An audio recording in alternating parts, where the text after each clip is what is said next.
Hello and welcome back to our channel, How We Move the Decimal. In today's video, I am listing 10 items on eBay and it's kind of choppy because my children were home during this, so I was stopping and starting the whole time. But I did get my 10 items listed. We are currently over 600 items in our store, and 500 items is our sweet spot, so we'd like to stay over 500 items. The 10 items I'm listing today all came from the Goodwill outlet in Indianapolis, the Southern outlet, and that's the one we prefer, not the one that is in town. I will say one of the ones that are in town, that's my live mouse experience. So we were at that bins and I was sorting through vintage sheets. Vintage sheets are a decent seller. Don't pass those up, especially if they're like obnoxious in the pattern. And if they are specific like muslin or 100% cotton, do not pass those sheets up. They do sell well. And they're not that expensive weight-wise, so I know I get my money back. But I was sorting through the vintage sheets and I like shook a sheet out to make sure that there was like no blood. Most stains I can get out. I have a horrible time getting blood out of anything, which sounds totally like a serial killer. But those of us in the vintage game and the resale game know that we need to be kind of good at getting stains out. And I will say I am not great at that. But I can get a lot of stuff out. Having children has really upped my game in stain removal, or being a thrifter has upped my game in my children's stain removal. I don't know which came first, the chicken or the egg, but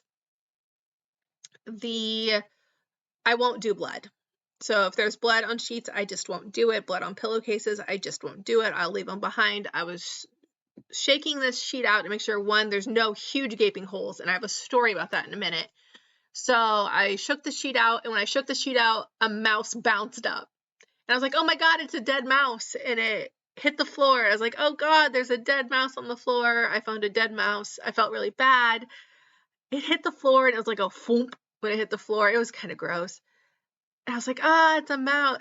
And then it got up and ran away. I was like, it's a live mouse. So I felt actually better. I was less grossed out knowing it was still alive. But I wanted to make sure that it didn't have any babies in the bin or any friends in the bin. It was all kinds of like, oh, that's a first experience. And honestly, I'd rather find a mouse than a cockroach, which I found a cockroach before. I'd rather find a mouse than a cockroach. I would rather find a mouse than a spider. So out of all the things I found or touched from the bins, mouse was the least gross. But in actual Indianapolis bins is where I found the live mouse. And ironically, that was also the same bin I found the cockroach in. So that's just kind of, I guess, soured me to that. I didn't want to accidentally bring cockroach eggs home, and once cockroaches get in your house, it's damn near impossible to get rid of them. You have to get like professionals to do it. So I didn't want to take the chance of bringing cockroach eggs home and not seeing them.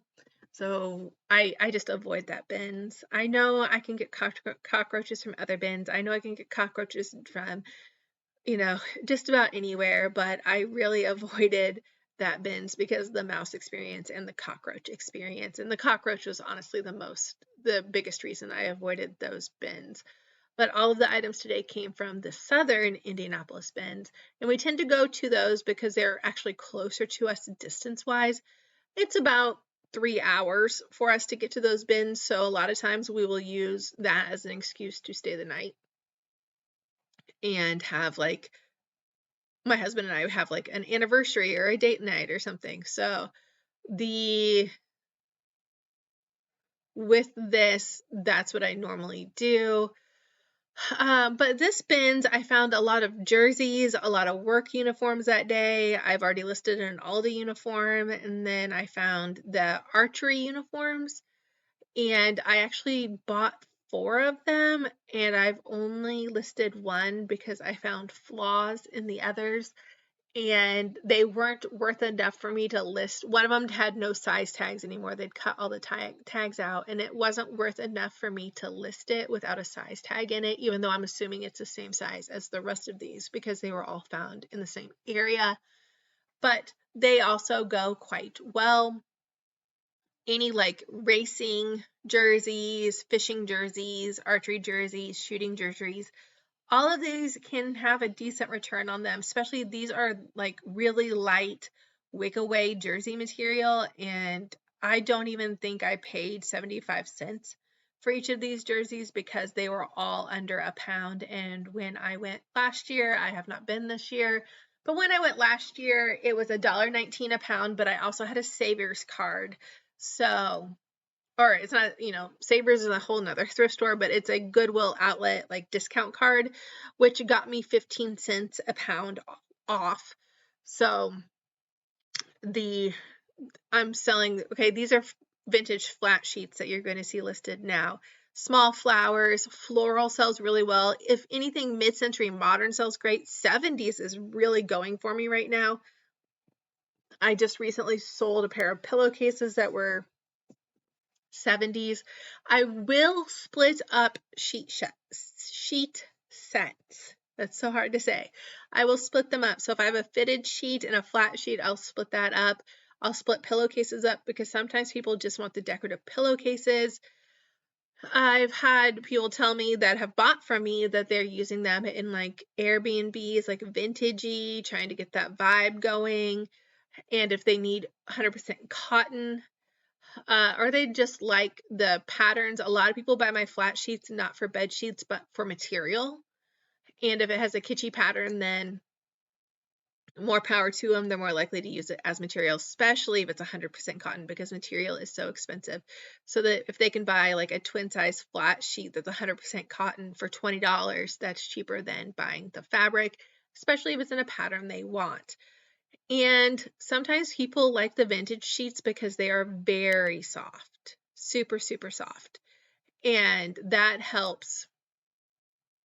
That's a desired. Like I've had people email me and ask, are these soft? Or can you describe them? Because they are looking for the soft vintage sheets. I found this Calvin Klein bathrobe in the bins. It had its tag on it. It could have been sold as new. However, I don't like not being able to wash things. So a lot of like my new with tag stuff at the bins, I will just pull the tags off and sell it as pre-owned. Even though this still had the tags on it, it's such an absorbent fabric. It's very puffy, it feels very nice, very comfortable, I'm assuming. But because it's that type of fabric, I really wanted to wash it. So I pulled the tags off and I will sell it as used. But I'd rather be used and clean than new and possibly unclean. And it was slightly dingier. And then when I washed it, I was very pleased with how it turned out. It became much, much brighter. And that made me happy. So I was happy to have that go on. As you can tell here, I'm having trouble with eBay's new listing.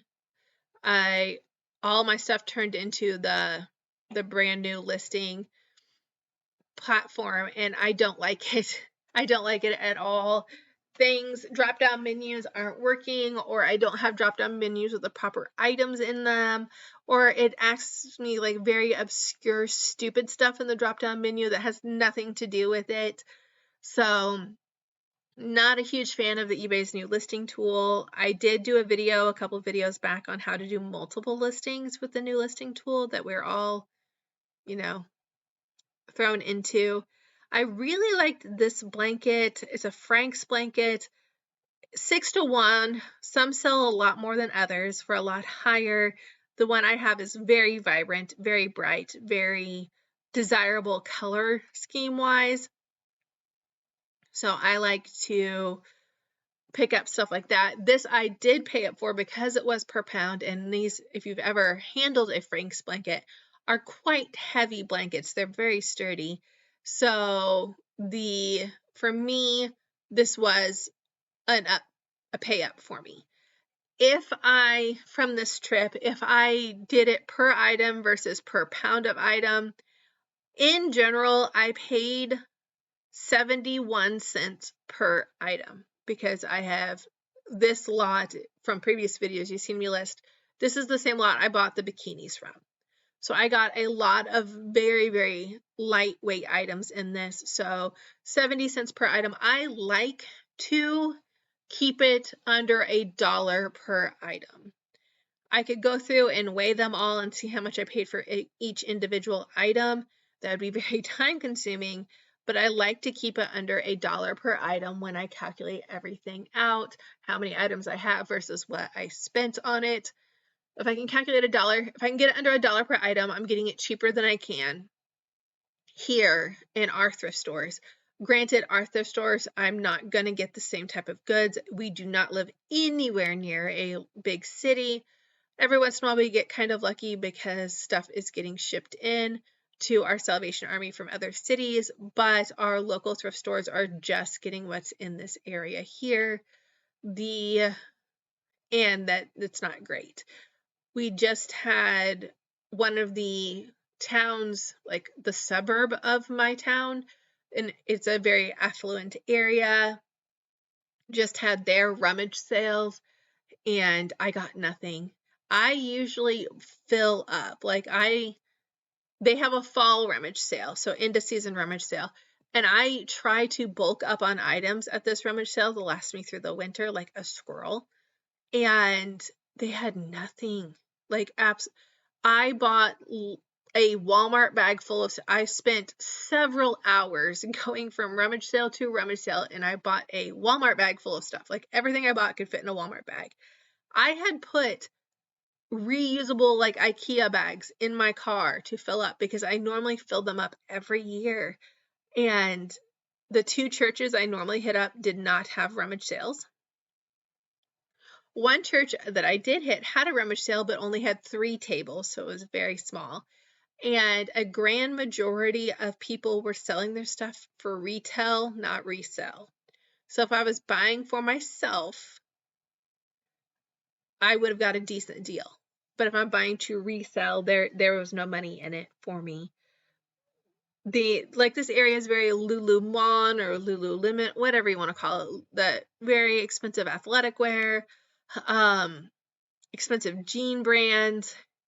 But if they're selling a pair of Miss Me jeans for $15 at their rummage sale, I'm not going to buy it for $15 and then try to flip it for $40 on eBay. That it's just not a big enough margin for me to do that. Now, if they were selling it for $1, that'd be another thing, or even $5. But I was seeing rummage sale prices like through the roof, insane, crazy. The one church rummage sale I went to was a donation only. I know this is a heated debate among resellers. I don't skimp on donation only. You don't want to create bad blood. I bought a Walmart bag full of stuff, and I donated $10. Could have I got away with donating $5? Yes. Was I reselling anything out of there? 2 things, and they weren't going to get that much, but I did get a bunch of Barbies that my daughter can just shower with, cut their hair, do unspeakable things to these Barbies. And any of you that have children, my children are very rough on the Barbies. The Barbies live very rough, hard lives. So I got her a bunch of Barbies that she could just tear up there. And it just wasn't there, which is making me even more anxious because I'm completely almost through my death pile. And winter is coming. And garage sale season is basically over. The town I went to last week and they had their rummage sale. It's like an end of season rummage sale. No one's really having rummage sales now. So I don't have that option to source there. And I'm starting to get a little anxious about that. Thank you for watching our video, and please tune in to our other videos, and please like and subscribe.